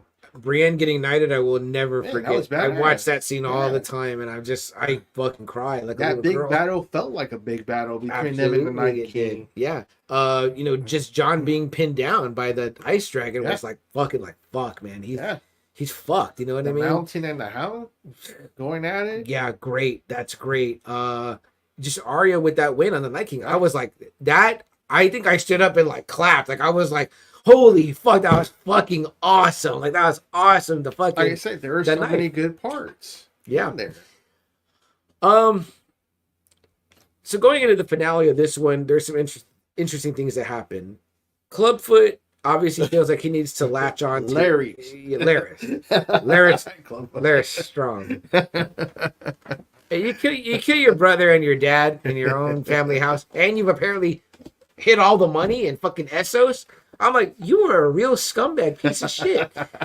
And again, he wants to be up a king's ass real bad. Doesn't matter which king it is. So he's like, well, let's leave Aegon, right? Like we got to leave. But I think he's leaning towards more Aegon than he is Aemon. Right now. Especially now that he's saying, oh shit, we're overwhelmed. Well, yeah, and Aemon called him a toad and insulted him. So he has this plan to like, let's leave, right? And so you're like, okay, and Aegon, of course, being stupid as he is like, I don't want to leave. Why do I got to run? I'm the king. And he's like, your brother's gonna kill you. You know that, right? Like, you're done. Which is funny. That part's funny because they're about to give him that potion, the draft, so he can like, relax. Yeah. And he's like, the king can get it later. And I'm like, bitch, who are you? Get the fuck out. Give me my shit, my pain meds. And he's like, it helps you, but it dulls your mind. And I'm like, who are you again? I was like, I'm still the king, motherfucker, roasted or not. And this is the part where he tells him that his cock exploded in the dragon fire like a sausage on the spit. I was like, oh. I was like, sweet God, such a graphic description. So there's that story, right, with Aegon and Larys Clubfoot Strong. So there's that going on, right? Then we've got what else we've got going on, right? Oh, we found dragon riders in the episode before. The two gentlemen that we mentioned, the one loudmouth in the bar, and then the other guy that was trying to feed his sick daughter, who eventually dies, right? She dies, right? Yes. And the wife is kind of like, motherfucker, like, he's like, well, I gotta find a way, right? They end up getting at the end of episode 7 kind of chosen by dragons as well to be riding them. So now this puts Rhaenyra in an excellent position. She's got Adam with the dragon. What are their names, Double A, the two guys? Man, I was trying to find them. I can't remember. We'll get there too, but these other two characters, and then you've got she gets those 3. Then she's got Jace that can ride one. She can ride one. So she's got like 5 at her disposal. Her, Jace, Adam, and then the 2. And then that one that finally submits to Daemon's daughter, right? It's Jace, Rhaenyra. Oh no, but Adam. that's happening away though in the Vale. Okay. Yeah, But that's still, another storyline. But still, I mean, okay. Yeah. So right now there's There's five total. and what the great scene that we see is that one scene where at the end of I think episode 7,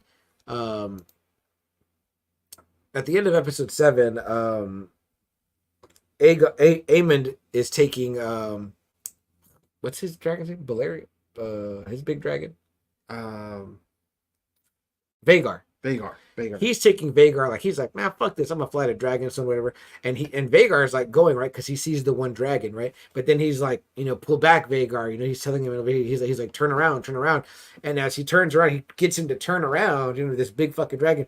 You see Rhaenyra come up on the hill. She's got Cyrax there, and then you see the other 3 dragons land, which is very so badass. one of them is Hugh, which is the one that has his hair back.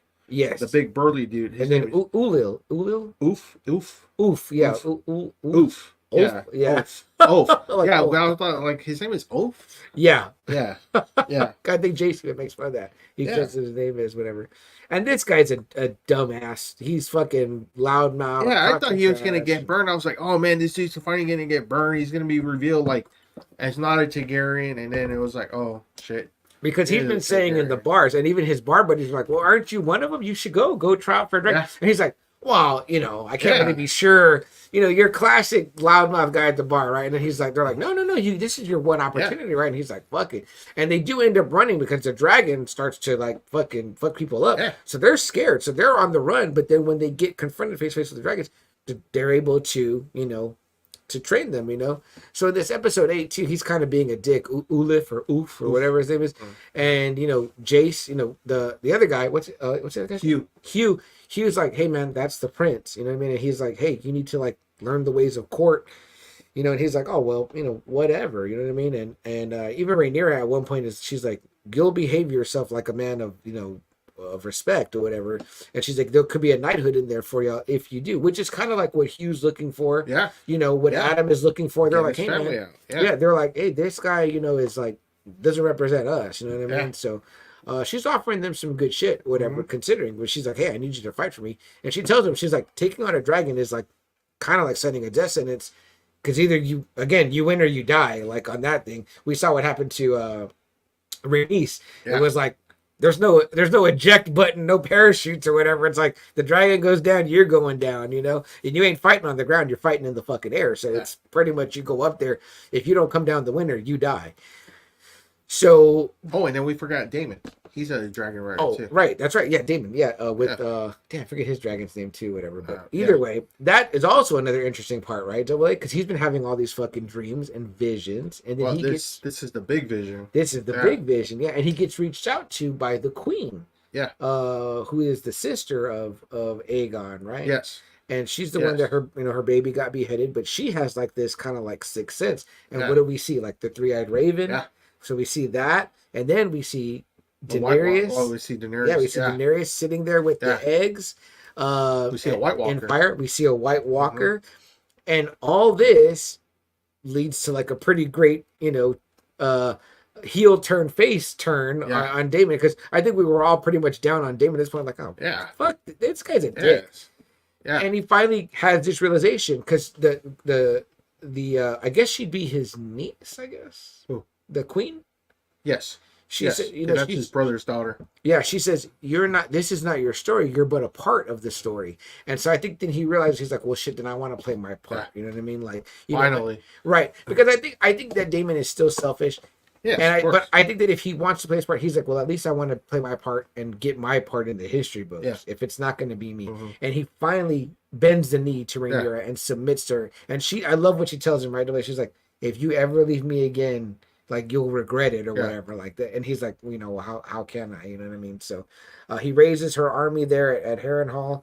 He has to behead that one guy, that Bracken guy, man. Which he was so quick about that, right? Yeah. I was like, and that Tully kid was pretty cool that too. Kid was cool. Yeah. See, there's like a couple more characters that kind of became endearing, and this I was like, okay, these guys are all right. Okay, you're good. Yeah. Shit, you told Daemon off. And I like when the Sea Snake's other son, the guy that was shaving his head, I forget his name. I like when he tells off the Sea Snake, Alec. Yeah. And he's like, oh, like you ain't been around, Yeah. and you don't fucking knowledge, and now you want something Yeah. from me? He's like, I'm gonna do what you say because like I'm supposed to. But Yeah. I was like, dude, he had like a real mouthful for him. I was Yeah. like, man, good for you, man, because they're gonna go to sea together. So now they've got to man this army, and then we've got. I wore my Targaryen shirt because we've got this side story, right? Yes. The Targaryen master of coin for the crown is there trying to recruit Thailand. Thailand, yeah, he's trying to recruit, I guess, like triarchy. a navy, the triarchy, right? They want the stepstones, and they're like, well, you got to take this captain with you, or whatever, right? They don't say that it's a woman, and she shows up, she's a woman. She wants him to fight her in like this mud pit, so they fight. He does okay, Yeah, you know what I mean. She's obviously brutal, but then she tells him, she's like, hey, I want you to have heirs for me. And I think he's thinking what we were thinking, like, oh, he's gonna have to sleep with her or whatever, right? And then she's like, no, I want you to fuck all my wives or whatever. And he's like, well, how many wives do you have? So at the end, they're sailing. You know what I mean? So again, we're all these things are happening to bring us like, okay, well now we've got the navies. The two navies are gonna fight. It's like son of a bitch. But we're left with again. No money shot at the end there or whatever, I mean, like, again, good setup, but we're like, my thing on ending like this double A is like, we gotta wait 2 whole years. Like, you guys gotta get faster, or you gotta film these next 2 back to back. Like, big you know what I mean? Like, because it's just like, that's too much. And at this point, everything is at the head, right, double A? So we should be ready for battles and war this next season. Yeah, because I feel like man, this was the mistake that The Walking Dead did. They stretched out the Negan storyline too long, where people got frustrated, burned out, and because I think fucking Daryl was like a slave for like a whole year, and it was like, and it never was the when's show. It wasn't the show, and this is what it's doing now. It's stretching this cow out so much, right? And it's like, man, you're gonna milk it, before it's over. And also, it's like, again, don't take advantage of your audience. You know what I mean? Like, we're with you, but you got to give us a little something. Like, we want a payoff for what we're investing our time in. Yeah.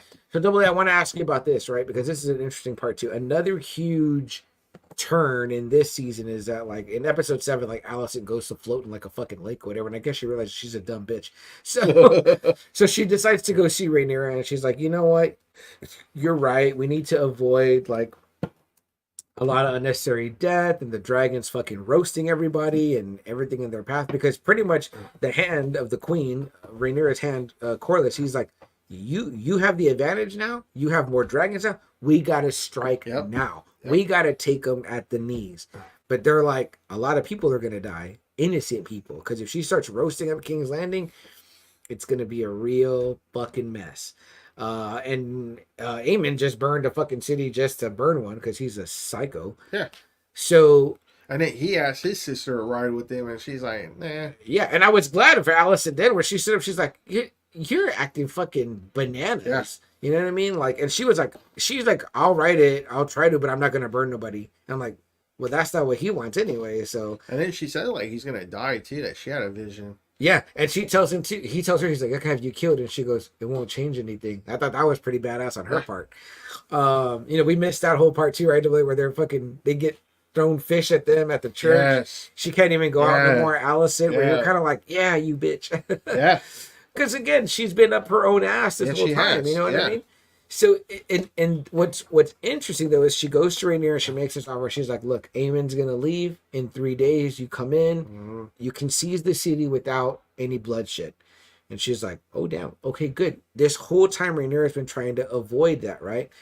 But she's like, me and Aegon will leave, blah blah. And she's like, "No, hold on, no." She's like, "That can't happen." She's like, still with the. Right for her son. She's like, I gotta take Aegon's head and I gotta do it publicly and everyone's gotta see it. Otherwise it's not gonna, I will not be recognized, right? As and it is again the son for a son, right? So I thought Alicent was gonna be like, no, but she kind of agrees, right? Yeah.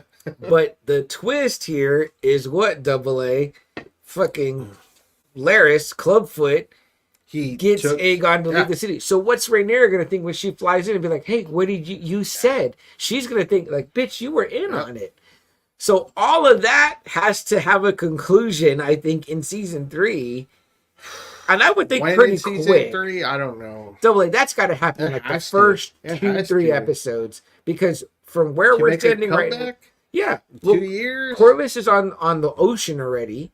The Targaryen, I mean the the Lannister guy, Thailand, he's on the ocean already. So come on, we should be going. Sea Snake has already told her, you got to strike now. And yes, she got this sweet deal now from Alicent. So she's good. You're going to tell me you're going to do 3 days and fucking 8 episodes? Nah. The fans are going to leave you. You got to pay it off. You got to pay it off. We need something big to happen in like, well, the premiere probably. Yeah. You know what I mean? We need a couple of things to happen. But I can tell you right now, Rhaenyra is going to be really pissed and think Alicent was in on it when she finds that Aegon ain't fucking there. Yeah. Because he's riding the roads to Essos apparently to go spend up fucking Clubfoot's money. Mm-hmm. There you go. So that's already going to be, I feel like, a betrayal to her. You know what I mean? So, all in all, Double A, give me your assessment, your thoughts, your feelings. Like I said, I was like, man, cool. We're gonna see a big payoff, like you were saying, but we didn't. Mm-hmm. And it just left me really disappointed. I was just really, really disappointed. I was just like, I could sense it in your texts. I was like, oh, he's hanging on right now. Like you were like, fuck this show. I almost was gonna tell TM, you know what? Let's just forget it. Let's not even return to this. And fuck. And I was like, no, we got to, because we did season 1 through 4. I mean, we did episodes 1 through 4 already, and I was just like, shit. And for the record, we haven't forgot about the Acolyte. That's coming. The end of the Acolyte. Which that actually ended way better. Yeah. Way better. It was like the opposite. And again, I can't say enough that the episodes weren't rich. Like, because I was able to sit through them with Jess and stay awake and rewatch it. I mean, yeah, I'm on my phone a little bit, but I'm like watching it and I'm like, you know, I think sometimes Jess, she can kind of get like a little bit like lost in the sauce. Like she's like, "What? Who said what to who?" And I was like, "No, that's this one." That's when you gotta pause it. And and I'm like, "That's this and that's it." And then we're like, "Oh, okay." So we'll move through it. But I was like, yeah, it wasn't like I was boring or it was disengaged. Again, I felt like Double A. It just felt like this whole season was just really battle plans.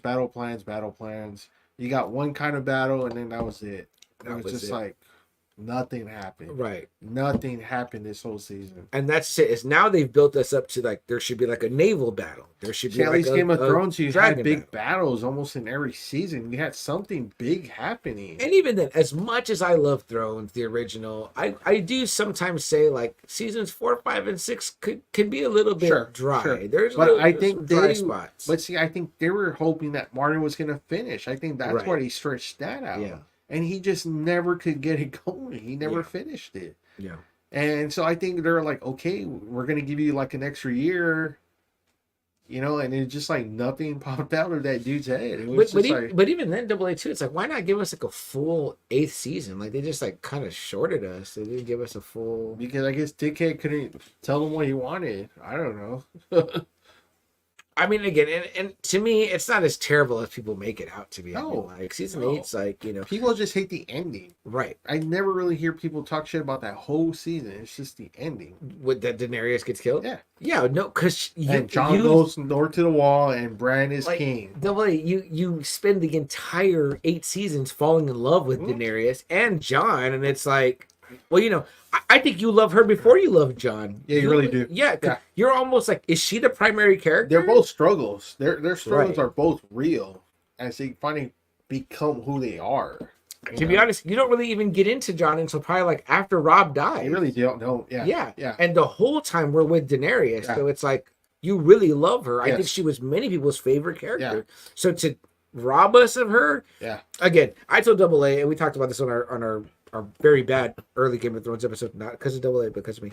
But no, that was just bad. It was too much. Yeah, it was a lot. Way too much for what we were trying to do at that time. Daenerys was such a great character, and Jon was a great character, and the story that came. But Thrones fans wouldn't have been happy with, I think, any ending. A happy ending would have been like, that's how it is. That's not Game of Thrones. It would have been weird if Jon and Daenerys had wound up together. I know a lot of people would be like, "Oh, that's gross." That's what I wanted. You know. I wanted her to only be able to have a baby like by him because they're both Targaryens. I mean, yeah, it's gross, but they're aunt and uncle or whatever, or aunt and what are they? Aunt and nephew. Yeah. Yeah, but I'm like, I mean, that seems to be their thing or whatever. You know what I mean? Yeah. So the Targaryens. Really yeah. So you know, and I mean, I would have loved it if he would have even like renounced the name and still stayed. You know, like, well, I don't, acknowledge that bloodline. See, he seemed like a Stark. He was raised like a Stark. I thought they were gonna rule together and just, you know what? There is no more 7 kingdoms. We're just gonna rule as one, and everyone's gonna get a fair shake. You know what I mean? Like everything's like that's how she was gonna break the wheel. It wasn't gonna be this family against this family anymore, and this rival against this rival. It was gonna be like a whole brand new slate, and everyone's gonna be equals. That would have been cool. But, like him and her, the king and queen of the entire. Yeah, but they weren't gonna rule it like it had been. Like before, it had been. You know what I mean? Yeah. Oh, that would have been badass. And then she would have made sure the other side of the world too was taken care of. Yeah. Like how she had left it. Yeah. I think John would have liked that too. Like, let's give the wildlings like the ability to like, if they want to come, great. But if they want to stay in the wild, great too. Like, you're not these outcasts no more, Yeah. Because they proved themselves. Like it's that there is no more 7 kingdoms. Yeah. You know what? I would have been happy with this too, Double A. I would have been happy with this is that, yeah, fuck it. I didn't care for Bran being the king or whatever, but let Bran be the king. Because to be honest, Westeros is like or the part that they're in, because the whole thing is Westeros, right? But wherever they're at, the King's Landing, that area sucks. I would have been happy if the dragon that takes Daenerys, they find that other red woman, she gets resurrected. And her and John live beyond the wall, because that's the free folk were literally living free folk. They were free. Really you know what I mean? I was like, they'd have been free of the Game of Thrones because that's what all of this shit is. It's like it's all politicking and it's all people wanting power. That's what I thought. Backstabbing. That's what I thought it was. That it was going to be that all over again. Like when they show all of them at the end at that table, I was kind of like, oh well, nothing got broken. It's the exact same thing again. Yeah. It's like it just repeats. It's just new characters now. I was like, wow, that's the way I saw it when it first ended. I was like, wow, it's just going back to the way it was. They even make that joke, right? I think Tyrion says, he's like, what about if we let the people rule themselves? Yeah. He's basically talking about democracy. And they're like, nah, that'll never work. Sam, right? Sam's the one. Oh yeah, Sam's the one. Yeah, Sam's the one. Yeah. And I was like, oh great. So you're not breaking anything. This isn't anything. You guys just put it right back to the way it was. Yeah. I was like, wow. So I think I like my second idea better, where John and Daenerys, and she gets pregnant and they have a baby and they live, and if anyone tries to fuck with them, they got dragons, and we're like, and then dragons come back like out there, like fuck y'all.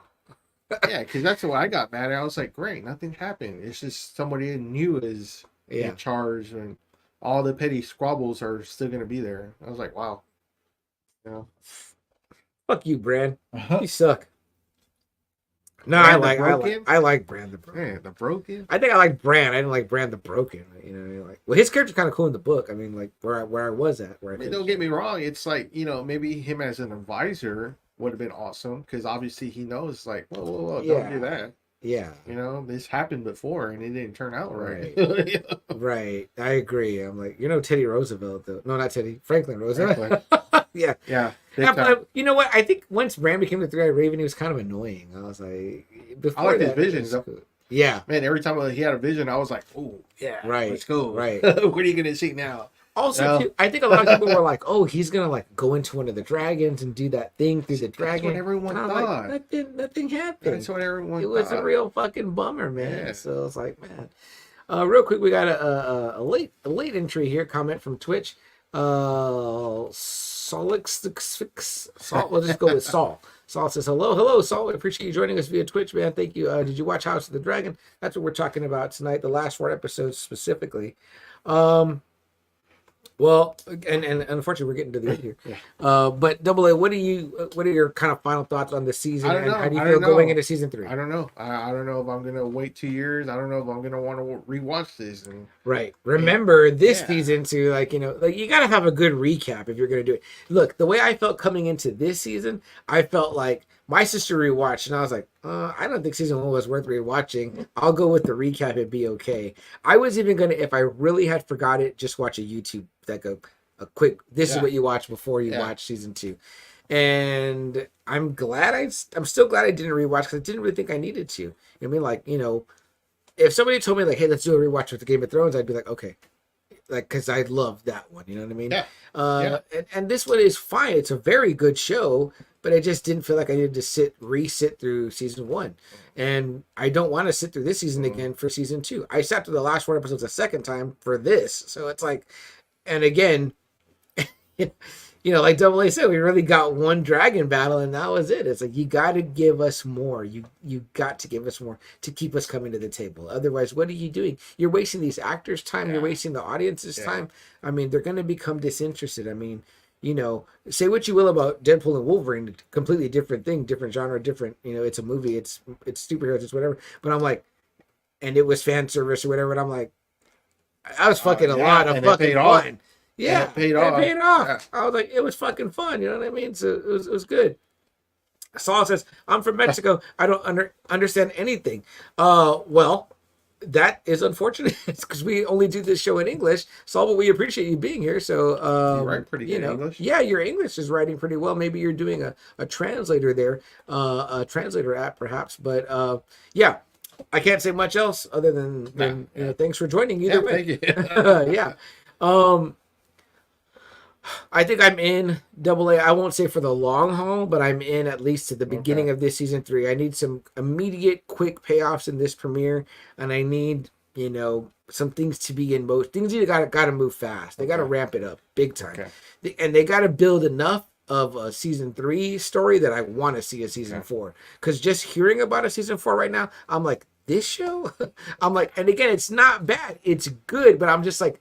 It could be better if it was tight. Right. You know what it's like? It's like you're telling me that like you bought like a 10-pound turkey to feed 20 people. And I'm like, you want everyone to come? And you know, you're telling me you're so like, no, tell your friend, tell your mom and dad to come. No, tell your sister to come. I'm like, you only have a 10-pound turkey? Like, motherfucker, you don't have that much on this bone to be feeding everybody. Like, and we're already like, you built us all the way to here. It took you 2 seasons to get us to like the war.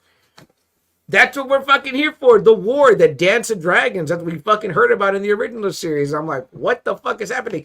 This series is off of one book, right? That Fire and Blood book. It's like it's one thinnish kind of book. I'm like, wow.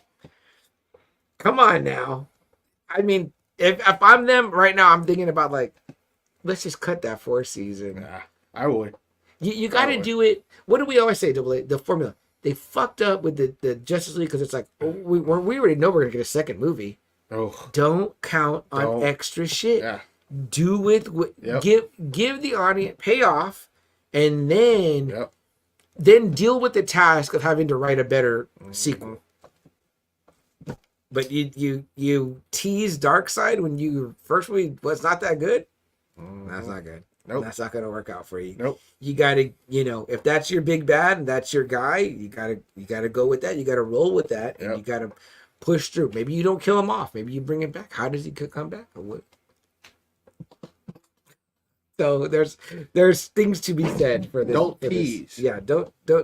And also, not saying don't put all your eggs in one basket, but be prepared to pay off to the audience. You know what I mean? And yeah, you're gonna have to do a little bit of work and say, well, how do we get it back if we really do want a 4th season? You know what I mean? Like, all right, well, you gotta put some work into it then. You know what I mean? Like, maybe you start to bleed into the early days of original Thrones. Like I said, Robert's Rebellion. That's the one.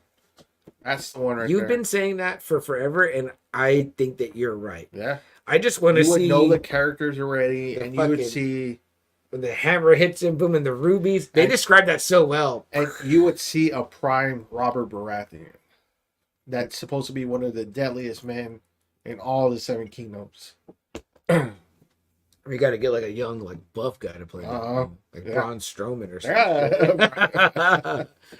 Yeah, Double A is right, and I think they could sell that. Now, if you're gonna sell us a 4th season, that's kind of like leading. We would know the characters already. We would know Jaime, Ned, Robert, Jon Arryn, Tywin, the Mad King, Rhaegar. You know, some of those guys could probably come back. Like Nicholas Berenstain. Yeah, you know his role as a younger knight. You know that Arthur Dayne, Sword of the Morning. Yeah. He's supposed to be the best, right? Yeah, the best. I mean, man, he took out Ned's crew. It's funny because there's so much lore, right? That's not shown, and I'm like, well, people want to see that. You know what I mean? So like, okay, let's go. If you're gonna do it in the season, you gotta give us that. Yeah. You know? So, I got nothing else. Still, I'm good.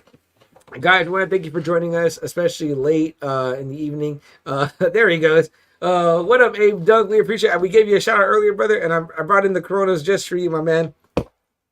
Abe Dunk, a great fellow podcaster, F1, Formula One racing fan, the only one I know. So you gotta, if you want that guy that's going to talk to you about that, Abe is your guy. Also a fan of the NCAA football game. Get on there and play some of that with them. Anything else though, Double A? Final thoughts? Okay, so before we go, I do got a few little bit of housekeeping. We're doing on behalf of our good friends. Some of you might be joining us via our network, our channel, Just Another Friday Night. If so, we appreciate that. If not, you might be joining us via Collecting Weekly. If you guys know, Collecting Weekly has shows on almost every night of the week. Yesterday night, they had CW Movie Night. Next week, on Thursday night, they'll have CW Small Talk. Of course, there's the Mind Flayers Web. That's them, their D&D night. Wednesday nights After Dark, I've been a frequent contributor to that night. I've been very pleased joining those guys. It's a fun time. It's hilarious. Wednesday nights, you can catch us on After Dark at 10:30 p.m. Central Time. This week's was especially funny. I suggest you guys go check it out. And of course, there we are in the bottom right. Just Another Friday Night, guys. We are your Friday night friends. Your Friday night show that we love to be a part of. And look who's joining. Who else is joining us here? Abe Dunk says, of course, thanks. Of course, Abe, we love you, brother, and we're always happy to have you. But CM Cal is in the house, and he says, what's up, guys? What's up, CM Cal? We're glad you're here, brother. Looking forward to seeing you in just a few minutes. And then Abe says, much love, of course. Yeah, guys, so if you haven't already checked out any of the other shows on the CW network, go check them out. It's a great group of guys that are talking about really interesting things. Believe me, and especially in the world of collecting, there is no better place to talk collecting, guys, than with those guys. If you guys become a Patreon member through Collecting Weekly, you get the September-October Patreon benefits, which are the Ox Joker sticker and the Dark Timeline sticker. And if you know anything about the Dark Timeline talks, they're especially hilarious. You got to go check that out. Also, all of the Patreons here currently, we'll give them a quick shout out there, but we've got Captain Fordo, Ian CB, Renee Mendez, Eric Mariscal, Quinn Aguirre, King Louis, Mark Pearson, Paul Schreiber, Equan, all sweet angels right there. Chris Valnerserina, you guys got to help me out on that one. Ben Thomas, David Jones, Sam Gist, Sam, who's always in the house for us sometimes too. Jao Breda, Thomas Clark, Eric Switzer, Six Gun Figs, Badfish, Joe Corpus, Luke Skywalker, Dan Lee, that sweet angel Dan Lee, Deanie Martin, Big Fern, Cesar Marquin, Mark Phillips, Lisa Martin, Bomuski. See, and we're on a bigger screen now, so I don't need my glasses, but yeah, it's killing me there. Let me take us out of the screen so that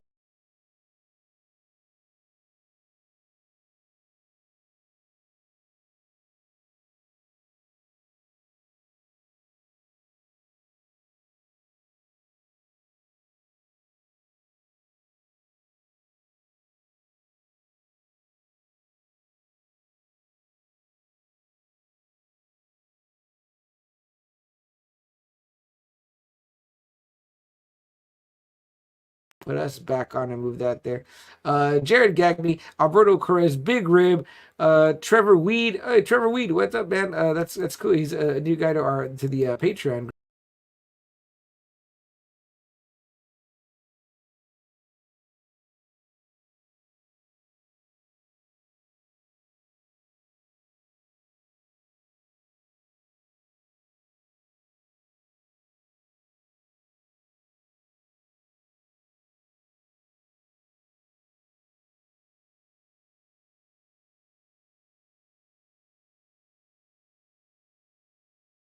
Guys, Zach had asked if we would kindly bring up the Patreonies, talk about them. Again, that's awesome. These guys pay to be a part of the Collecting Weekly group, and they, have been so kind as to let us run on their Friday nights, and we've just enjoyed every minute. We've all seen success, and when one ship raises, they all raise up, right? Double A. Yeah. But that's it for us, guys. Any final thoughts, Double A? Anything else? Guys, check out House of the Dragon. If you got nothing else to watch, you know what I mean, or you've been kind of on the fence about it, I hope we said enough to convince you not to check it out. It's a worthwhile watch. 2 seasons out, 8 episodes each. They are an hour long, but it's fun and it's engaging. I think that you can get into it, whatever, you know what I mean? But if you're looking for a big payoff, you might have to wait one more season, and hopefully we're going to get that in season 3. something we like to say at the end of every show, and to remind all of you guys, is that if there's something that you want to do, something that you want to accomplish, a hope, a dream, go out there and do it, guys. There's no time like the present, guys. Seize the day, right, Double A? Mm-hmm. Carpe diem.